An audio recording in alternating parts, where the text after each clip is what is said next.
하나님이 저에게 맡겨주신 소명은 한 영혼입니다. 그 영혼은 한 여자, 제 아내입니다. 저는 천국에 갈 때까지 이 자매님을 잘 섬기고 잘 사랑해주고 그리고 하나님의 말씀을 잘 전해드릴 소명이 있습니다.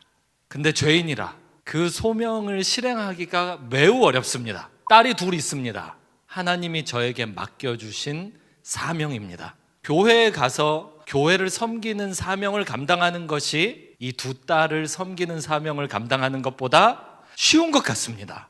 하나님이 저에게 맡겨주신 중책인데 어쩌면 이렇게 잘 못하는지 제가 저를 봐도 참 한심합니다. 하나님의 말씀으로 양육하고 기도로 기르는 일을 어쩌면 이렇게 못하는지 참 한심합니다. 그래서 엎드려서 기도합니다. 하나님, 도와주세요. 저한테 지혜와 능력이 전혀 없네요. 아니, 죄인 중에 괴수가 따로 없습니다. 어떻게 이렇게 30명도 아니고 300명도 아니고 3000명도 아닌 3명, 아내와 2딸, 왜 이렇게 신앙으로 잘 섬기지를 못하는 겁니까? 왜 이렇게 바깥에 나아가서는 은혜롭게 지내다가 집에만 가면 아유 나 피곤해 그러면서 방에 들어가서 잡니까 그냥? 그리고 왜 그렇게 바깥에서는 내지도 않는 짜증을 집에만 가면 냅니까? 도와주세요. 이 가정을 천국에 갈 때까지 제대로 목양할 수 있도록, 제대로 목회할 수 있도록 좀 도와주세요.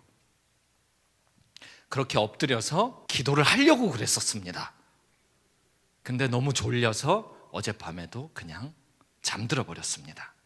오늘 아침에 이 은혜의 자리에서는 꼭 기도할 각오를 가지고 왔습니다. 왜 이렇게 가장의 역할을 수행하는 게 힘들까요? 왜? 너무 궁금해서 성경을 펼쳤습니다. 성경에는 하나님이 세워놓으신 각 가정의 믿음의 가장들이 나옵니다. 그 중에서도 1번 타자가 있는데 이 사람의 이름은 아담입니다. 하나님께서 아담에게 한 가정, 다시 말해 한 여자를 맡기시고 사명을 부여해 주셨습니다. 아담이 이 가정을 어떻게 지키는지를 살펴봄으로써 오늘 제가 집에 가서 저에게 맡겨주신 가정을 어떻게 지켜야 하는지를 좀 생각해 보고 싶습니다. 오늘 요절 말씀에서 하나님이 맡겨주신 임무를 쳐다보니까 2가지였어요. 경작하고 지키는 것이요. 경작하는 건 뭐냐면 요즘 말로 하자면 매니지먼트. 경작하다, 매니지먼트. 잘 안 되는데 기본적으로 주어진 것을 잘 가꾸어 가지고 잘 되게 만드는 것입니다. 내버려 두면 잘 안 돼요. 손을 대면 잘 돼요. 이게 경작하는 것입니다. 매니지먼트 하는 거예요. 우리의 가정을 경작하는 임무가 가장 아담에게 있는 것입니다. 또 하나 지키다라고 하잖아요.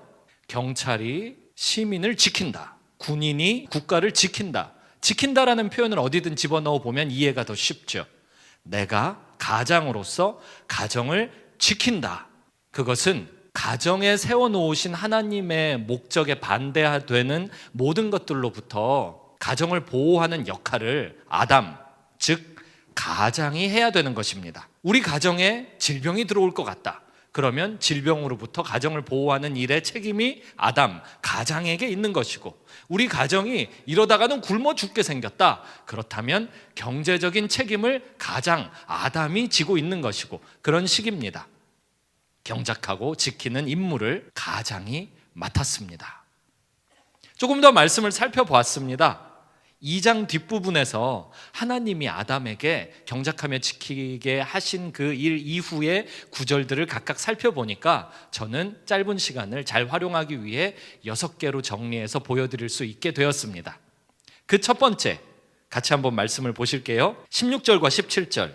여호와 하나님이 그 사람에게 명하여 이르시되 동산 각종 나무의 열매는 내가 임의로 먹되 선악을 알게 하는 나무의 열매는 먹지 말라. 내가 먹는 날에는 반드시 죽으리라. 온 세상을 다 마음대로 해라. 그런데 이거 하나만큼은 안 돼. 금지. 절대 안 되는 게 있어. 라고 하나님이 먼저 가장인 아담에게 명령하셨습니다. 그러면 아담은 뭘 해야 되냐? 이제 이 말씀을 들고 가서 하와에게 전해야 되죠. 이게 가장의 책임입니다. 말씀을 전하는 책임이 가장에게 있습니다. 두 번째, 18절과 19절, 20절까지 보자면 여기에 계속 돕는 배필이라고 나오고 있어요. 돕는 배필이 필요한 대상인 아담은 어떤 존재냐? 도움이 필요한 존재입니다. 가장의 임무는 뭐냐? 가정을 지키기 위해서 어떤 일을 해야 되냐? 쉽게 말하면 나는 도움이 필요한 부족한 존재이구나를 겸허히 받아들이면 됩니다. 그리고 돕는 배필, 자신의 배우자 아내와 동행을 하면 됩니다. 제가 이걸 참 못해요. 자존심이 세요. 저의 부족한 부분을 다른 사람 앞에서는 인정할 수 있을지 모르나 절대 제 아내 앞에서는 인정을 할 수가 없습니다. 아내의 말이 맞음에도 불구하고 맞지 않은 것처럼 버럭 화를 낼 때가 많더라고요. 알량한 자존심 때문에. 근데 말씀을 보니 이렇게 써 있잖아요. 18절, 혼자 사는 것이 좋지 아니하니. 저 어렸을 때 교회에 다니면은 동네 어르신들이 얘기하는 거 간혹 들었거든요. 이런 말, 호래비는 일찍 죽는다. 과부는 오래 살지 몰라도 호래비는 일찍 죽는다. 왜냐하면 성경에 나오잖아요. 남자가 혼자 사는 것이 좋지 않다. 하나님이 남자를 만드실 때 아예 그렇게 만드신 겁니다. 혼자 사는 게 좋지 않은 상태로요. 한마디로 결핍된 존재예요. 그러니까 뭐가 부족한 존재입니다. 왜 그렇게 만드셨나요? 완벽한 하나님이 돕는 배필과 함께 가정을 이룰 수 있도록 하기 위해서. 톱니바퀴를 보면 튀어나온 부분뿐만 아니라 들어간 부분이 있기 때문에 여러 개의 톱니바퀴가 맞물려 함께 돌아갈 수 있듯 남자에게는 부족한 부분이 기본적으로 있기 때문에 이거를 채워줄 돕는 배필과 함께 맞물려 돌아갈 때 완성이 되는 어떤 것을 가지고 있는 거예요. 하나님이 그렇게 만드신 거예요. 그렇다면 이 하나님의 말씀을 받아들여야 되는 거죠. 나는 부족하구나. 이 부족함을 내 아내가 채워줘야 되는구나. 그러면서 인정해야죠.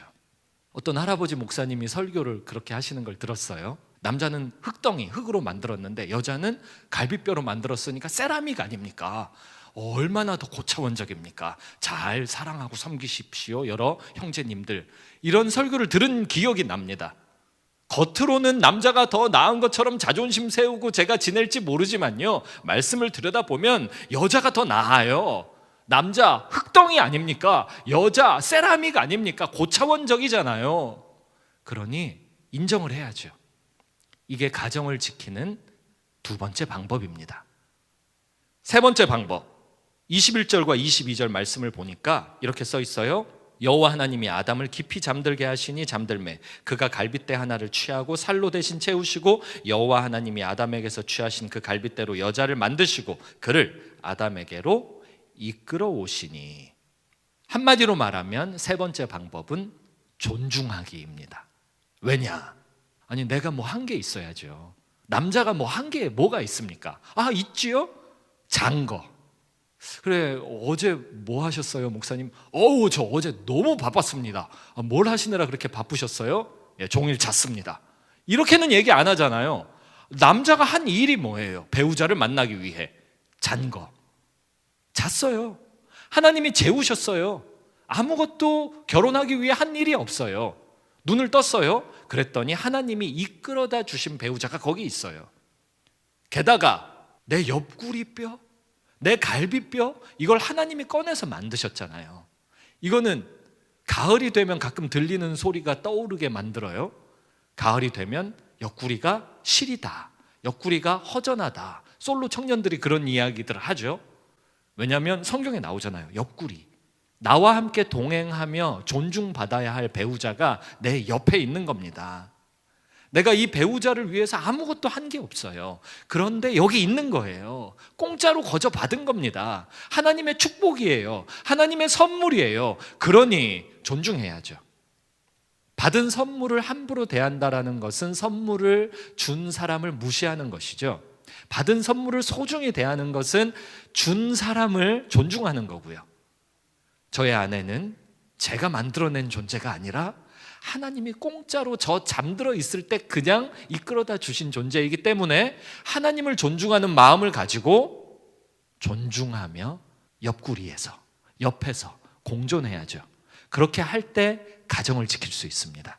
에베소서 5장 21절, 그리스도를 경외함으로 피차 복종하라. 아내들에겐 뭐라고 얘기했냐? 남편을 존중하라고 이야기했어요. 마치 교회가 예수님을 향하듯. 남편들에게는 뭐라고 그랬냐?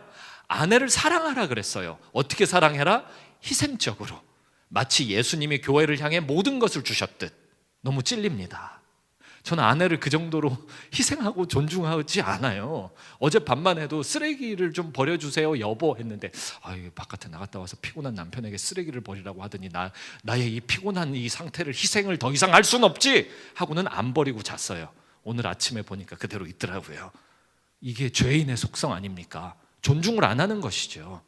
왜 존중을 안 합니까? 성경 말씀에는 희생적으로 사랑하라고 에베소서 5장 25절 남편들아 아내 사랑하기를 그리스도께서 교회를 위해 몸주심 같이 하라 했지만 이게 안 받아들여지는 겁니다. 말씀이 내가 왜 희생해? 희생하려면 내 아내가 날 위해 희생해야지.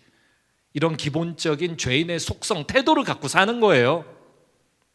내 옆구리에서 나온 하나님이 이끌어다 주신 선물 아내, 말씀을 받아들여서 겸허히 인정하며 존중해 줄 때, 그때 성경적 가정으로 가정을 내가 지킬 수가 있습니다. 네 번째 모습 23절 아담이 이르되 이는 내 뼈 중에 뼈요 살 중에 살이라 이것을 남자에게서 취하였은즉 여자라 부르리라 하니라. 한마디로 사랑의 정체성을 부여해 줄 때 가정을 지킬 수 있습니다. 남편이 아내에게 특별한 정체성을 부여해 줘야 됩니다. 왜 닭살스러운 멘트 있잖아요. 그렇게 부른 적은 아직 없지만 그렇게 불러봐야겠다. 이쁘니? 그럼 되게 닭살 돋는 멘트 아닙니까? 제가 제 아내에게 너는 나의 꽃사슴. 되게 닭살 돋잖아요. 근데 필요합니다. 특별한 사랑의 정체성이 필요합니다. 왜 내 남자가 나에게 꽃사슴이라는 정체성을 줬을까? 그 맥락이 여기 흐르고 있어야 됩니다. 그때 가정을 지킬 수 있습니다. 다섯 번째 내용 24절 이러므로 남자가 부모를 떠나 그의 아내와 합하여 둘이 한 몸을 이룰지로다. 한 몸 이루기. 이것은 참 주일학교에서 설교하기가 조금 넘사스러운 24절 한 절 안에서만 동침에 대한 요구를 2번 하고 있습니다. 합하여 둘이 한 몸. 자세히 이야기를 하려니까 시간 관계상 넘어갈게요. 한 몸을 이룰 때 그때 가정을 지킬 수 있습니다. 그리고 그 책임이 가장에게 있습니다. 여섯 번째 내용 25절 아담과 그의 아내 두 사람이 벌거벗었으나 부끄러워하지 아니하니라. 다 까발려져도 부끄러울 게 없어요.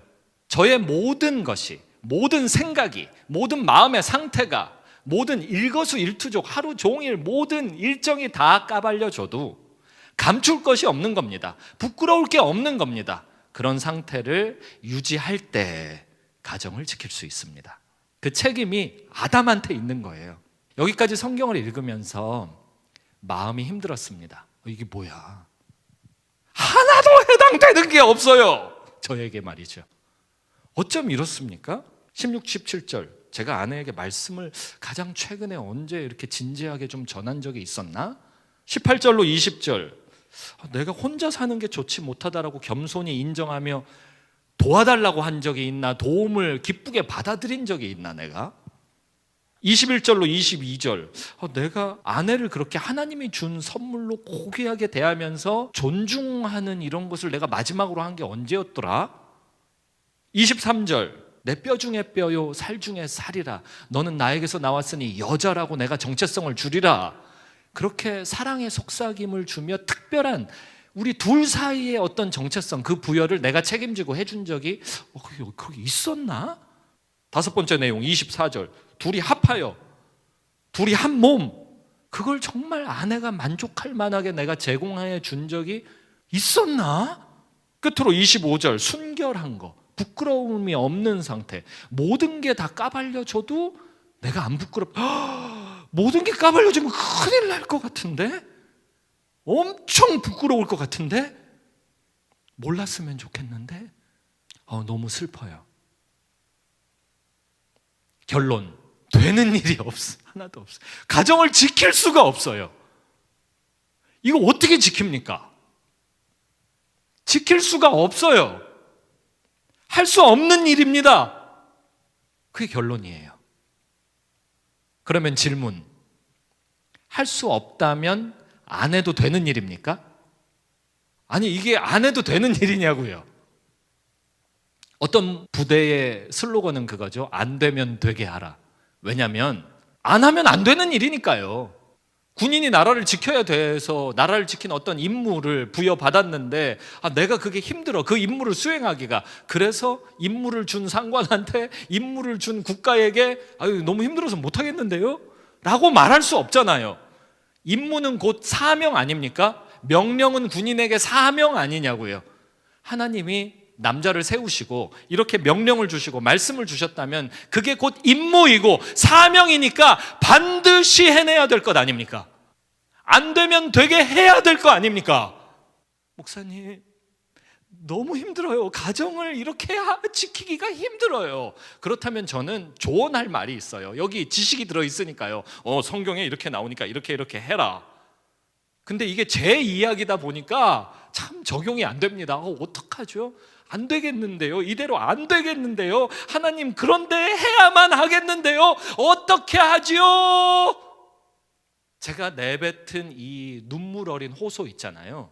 그걸 하나님 앞에 가서 무릎 꿇고 엎드려서 날마다, 새벽마다, 낮에도 밤에도 계속 기도하시면 됩니다. 내가 할 수 있는 일이면 내가 하죠. 근데 못하잖아요. 못하니까 명령을 주신 사령관 되신 하나님께 호소하는 겁니다. 이 명령을 주셔서 감사해요. 근데 말이죠, 뭔가 착오가 있으신 건 아닙니까?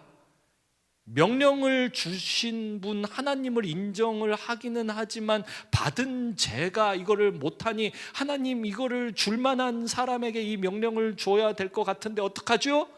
이걸 하나님 앞에 가서 단판을 짓고 대화를 해야 되는 겁니다.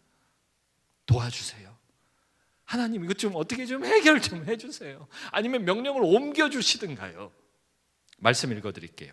요한복음 17장 12절. 내가 그들과 함께 있을 때에 내게 주신 아버지의 이름으로 그들을 보전하고 지키었나이다. 예수님의 말씀이에요. 예수님의 그 마지막 기도의 한 부분이죠. 보전하고 지키었나이다. 예수님은 성공하셨어요. 예수님은 십자가상에 오르시는 그 순간까지 이걸 임무를 완수하셨다고요. 그러면 우리는 뭘 할 수 있냐? 기도의 자리에 엎드려서 예수님 모델을 쳐다봐야죠. 예수님, 그거 어떻게 하셨어요? 어떻게 그 하나님이 맡겨주신 소명을 다 완수하셨어요? 어떻게 지켰어요? 이거 질문해 봐야죠. 한 번은 교통사고가 났어요. 정신을 차리고 보니까 병원이었어요. 의사 말로는 죽다 살았답니다. 빨리 집에 전화했어야 됐었어요. 새벽 2시였거든요. 병원에서 새벽 2시에 들어가서 6시쯤 전화했거든요. 난리가 났죠. 도대체 내 남편이 어디 갔나. 그리고 사고 났다는 이야기가 잘 입이 떨어지지가 않더라고요. 그래서 일단 집에 가서 얘기할게. 사고가 났는데 별거 아니야. 병원에 바로 입원하라고 하더라고요. 그런 생각이 들었어요. 내가 죽으면 내 아내와 딸들은 어떻게 될까? 일단 되게 힘들어질 것 같더라고요. 눈물이 나더라고요. 하나님, 제가 잘못했습니다. 제가 아내와 딸들을 위해서 그렇게 기도를 쌓아놓은 게 많지가 않네요. 하나님이 저를 언제 데리고 가실지 모르니 정말 항상 최후의 순간처럼 가족을 위해 기도를 좀 쌓아놔야겠습니다. 그런 각오를 한 적이 있었습니다. 예수님은 십자가 지시기 직전에 이 최후의 기도를 하실 때 그러셨거든요. 다 이루었다고요. 내가 다 지키고 보전했다고요. 근데 저는 그렇게 안 되겠더라고요. 죽기 전에 그런 기도를 할 수 있을까? 미리 기도해야 되겠더라고요.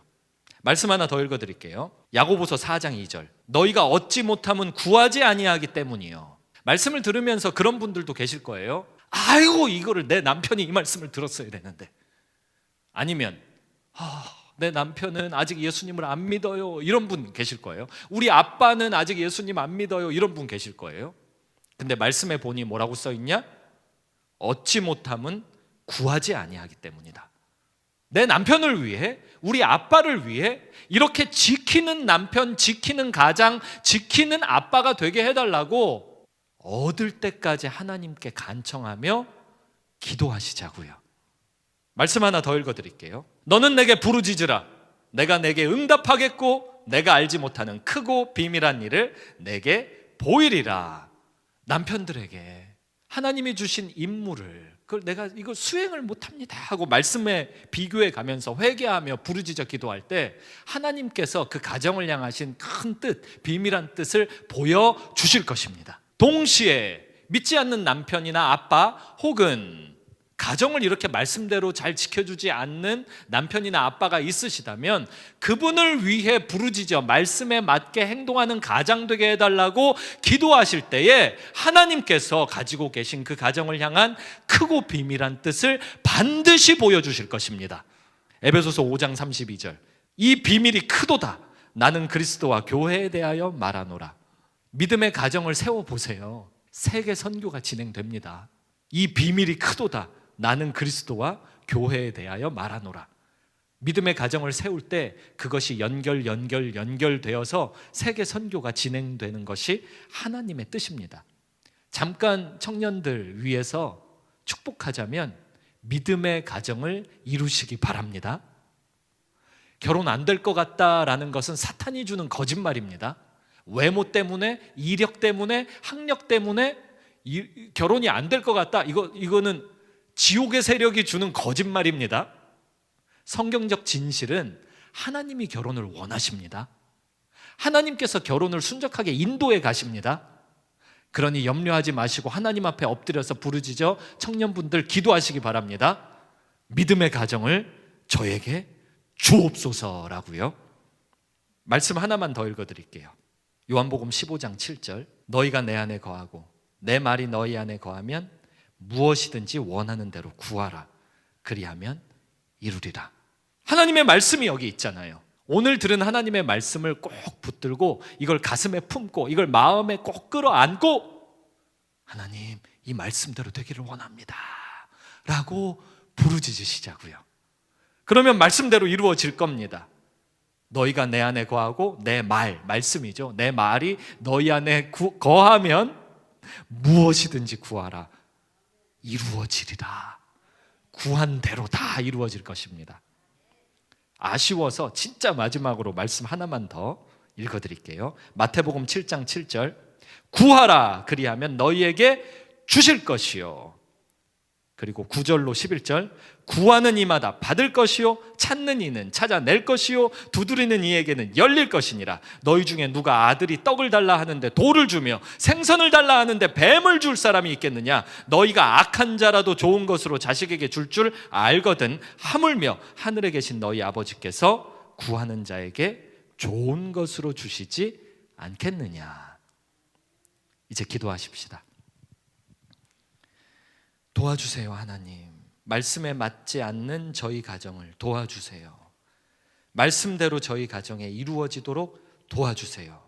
이 새벽에 이 말씀을 꼭 붙들고 하나님 앞에 통회하며 자복하며 간청하여 부르짖는 하나님의 자녀분들의 기도를 주님께서 이 새벽에 응답하여 주세요.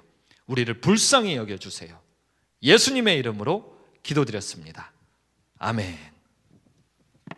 이제 우리 주신 말씀을 생각하며 계속해서 기도하며 나아가시겠습니다. 이 시간 기도하실 때 하나님, 그렇습니다. 제가 주님께 더 구해야 되는데 구하지 않았습니다.